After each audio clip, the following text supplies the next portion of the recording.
We are here with Jack Andoff of Bleachers, Shaky Knees for Radio 105.7. Hi, Wendy. How you feeling?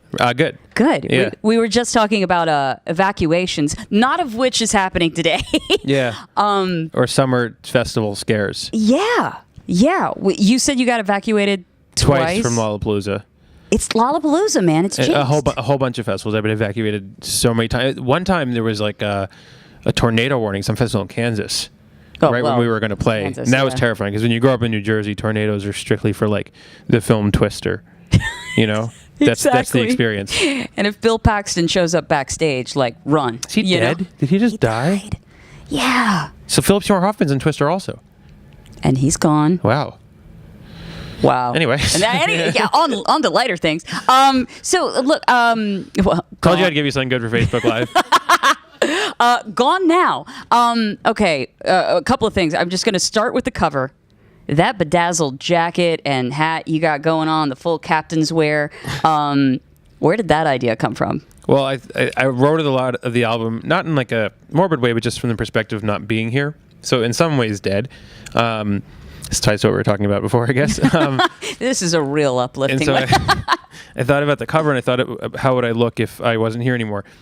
And so I sort of imagined it black and white, and I imagined it kind of regal, and I imagined the seriousness of like, like very formal wear. Yeah. But then like the sort of childlike gaudiness of like big jewels. So my friend Paul, who creative directs a lot of stuff with me, he made this jacket, and then we shot these pictures like very serious and kind of like this look like I knew I wasn't here. And it's tied to the perspective of the album, just of knowing you sort of have a finite amount of space to create things and to document a period of work, and then it's gone.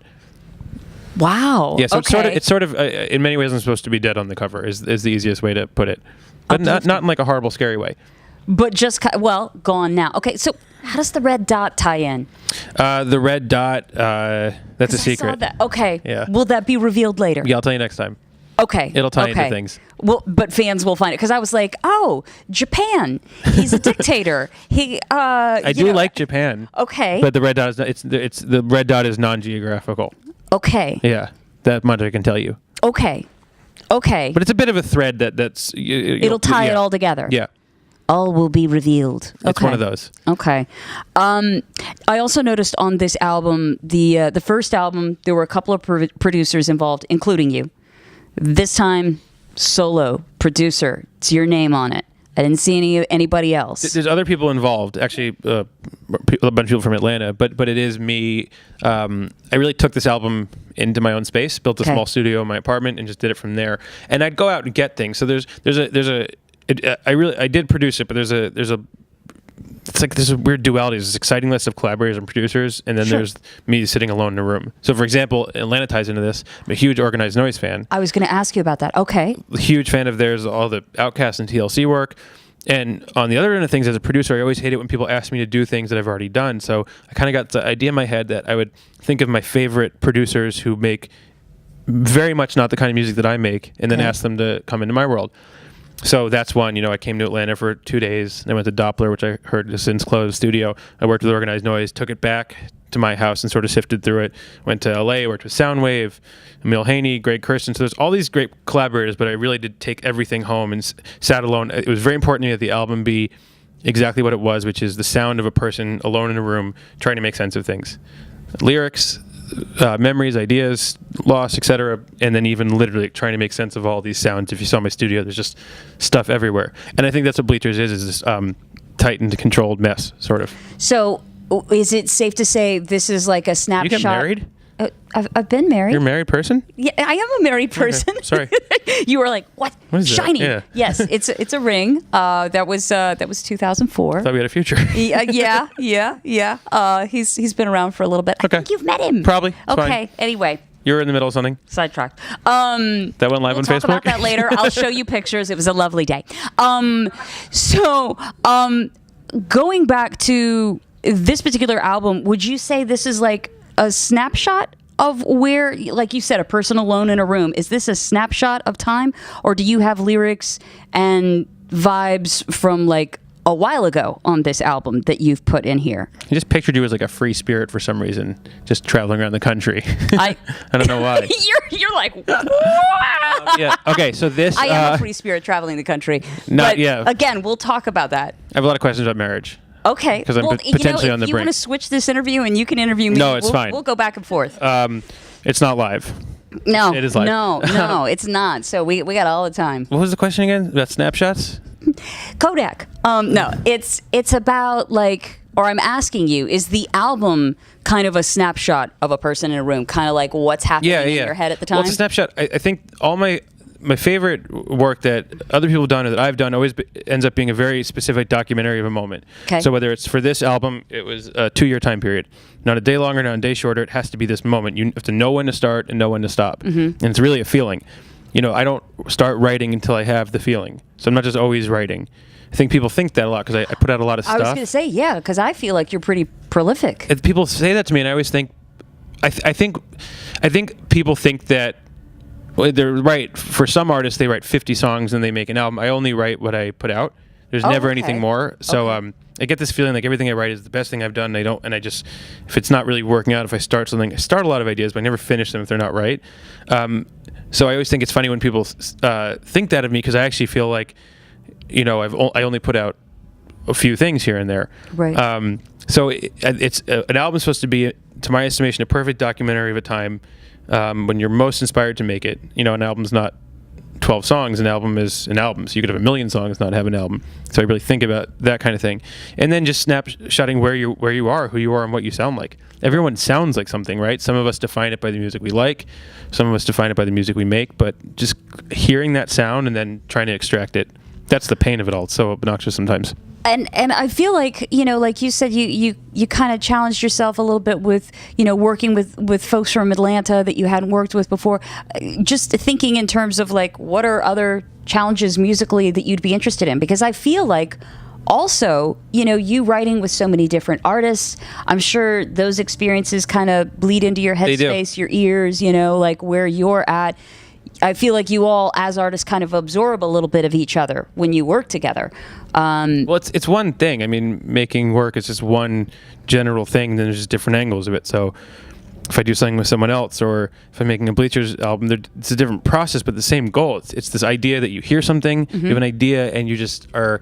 I keep talking about how it's such a powerless process, which is why I don't like being in the studio with anyone who has like any big ego about them, because I think it is truly powerless. You're just like a prisoner to this thing you're trying to find, right? Right. You hear something, you want it to hear it in reality. It's like, it's like I imagine... I can't make movies, but I can imagine a scene in my movie, in my head of a movie of my life, right? And I would never be able to make it, and it could seem so cool.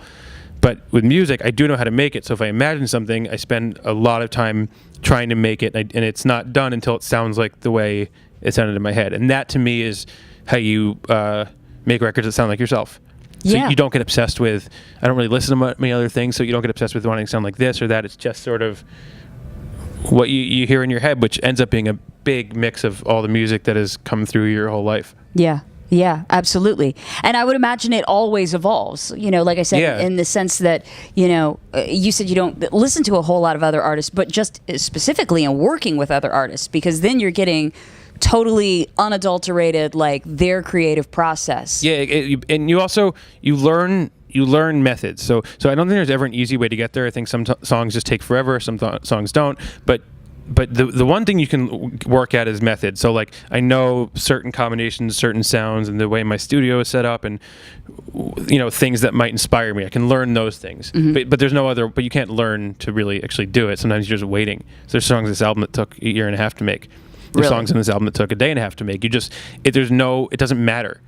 And that's a big lesson I've learned, is that it doesn't matter what you put in, because it either resonates with people or it doesn't. Right. So it doesn't matter. It doesn't matter if it came up within 2 seconds or if it took forever. It's not like, building the Sistine Chapel or something where it's you see the time. Whatever works, and that's a tough one to wrap your head around when you work at something so hard. So just in talking about what came to you quickly and what didn't, what was a song that you just immediately heard and were able to get down, so to speak? I put out a song 2 days ago called Everybody Lost Somebody. Right. Okay. Which came out very quickly. Okay. I had the idea pops in my head. It's no different than anything. Like sometimes you get an idea, and then when you have that idea, you realize you kind of always had that idea. You know. So that was one of those. But then there's other ones like Don't Take the Money. It took me a very long time because I had the idea for a while, but then it was so this like stretchy thing of this like sad song about what it really is like to be in a relationship or a marriage, and then mixing that with sort of like this like bombastic euphoric thing. I think about this a lot. I've said it before, like this thing where if you turn it down real low, it sounds so sad, and if you turn it up real loud, it sounds like the biggest party ever. So strictly dressing it up, you know, the drums and the guitars, like it took me forever. I kept doing it. It actually ended up being an electric sitar because I just look, it's not right. It's not jangly enough. It's not the sound. And when you're alone and you're not with a producer, you're saying that out loud. You're not saying that to someone. So then you get some of the insanity that comes along with it. And see, and that's where that sitar, frankly, when I looked at the cover, I was like, Bollywood sitar. Yes, okay. And then the red dot, I was like, Japan? What? Japan. No, it's non-geographical. Okay. The only geography of the album is New Jersey, which is a huge part of it. Yeah, and that's you. Yeah, because I believe, and actually that was a big part. I had a big experience in Atlanta when I came to work with Organized Noise. I was like, these guys are so Atlanta, and that's so special. And I'd been in LA, and LA, everyone goes there. Everyone migrates there, so you lose where you're from because everyone's there. And so I came here, and I was like working with them for 2 days, and I went home, and I was like, I'm New Jersey. I just have to do that. Yeah. I just have to stay there and make the records from that perspective, because it also dawned on me that all my favorite albums are geographically stamped. Oh, yeah? Yeah, like I can't stop listening to Chance and Kanye. That's Chicago. I can't stop listening to Kendrick. That's L.A., Compton. I can't stop listening to U2. You know, I can't stop listening to Springsteen. That's Jersey. I can't stop listening to Bon Iver. That's Eau Claire. Like truly, my favorite albums get really an artist really sound like where they're from. And New Jersey is a place that a lot of people spend their whole life trying to get away from.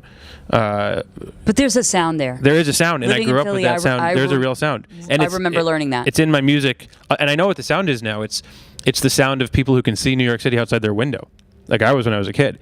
It's like the sound of, like, it's dreamy. It's like big, anthemic. Because you think about big city sounds, you think about like Strokes, it's totally stamped in a city, Velvet Underground, bands I absolutely love. They're very like Who Gives a Fuck sounding. It's very like. And I went to high school for my last 2 years of high school in New York City, and I met those kids. All the kids I met that were from New York City had like seen it all, done it all, right? And were very jaded. And that's like the sound of big city music, which I love. But I think the sound of suburban music right outside big cities is, I want to get to that, is very like, you know, we got to get out of here. You think about Springsteen, it's like, we got to get the fuck out of here. Yeah. It's the sound of the music. I feel that way. That I grew totally up feeling makes that way. sense to me now. About I was 15 Jersey. when I started touring. I was like, I got to get out of here. There's a lot of angst to Jersey. Because you're not in the middle of nowhere. It's not the sound of like random parts of the Midwest. You are literally looking at New York City through your window.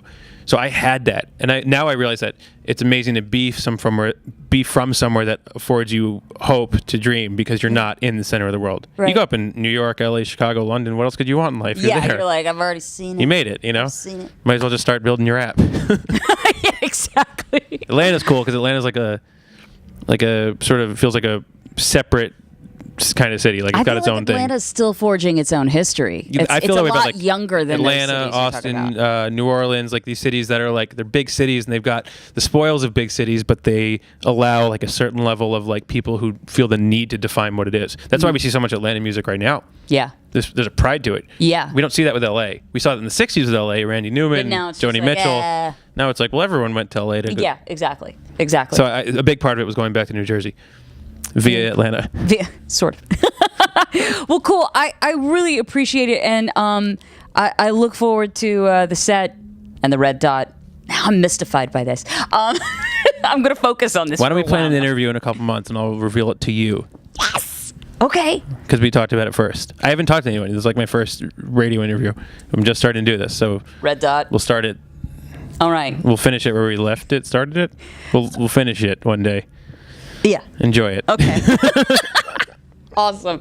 Well, again, Jack, it's always good to see you, and we're really honored that you're kicking off the tour right here. It's super cool to have you. I love this festival. It was my first time, but when I heard about it, when I heard that people get tattoos of the festival to get in for free, that made me, well, there's a real culture to that. That's cooler than... Yeah, there are bands that have been getting tattoos while they're here. Yeah. So, very, very cool. All right. Well, again, thanks so much for checking it out on Radio 1057. We appreciate your time, Jack. Thanks for having me. All right. What kind of crystal is that? Actually, this is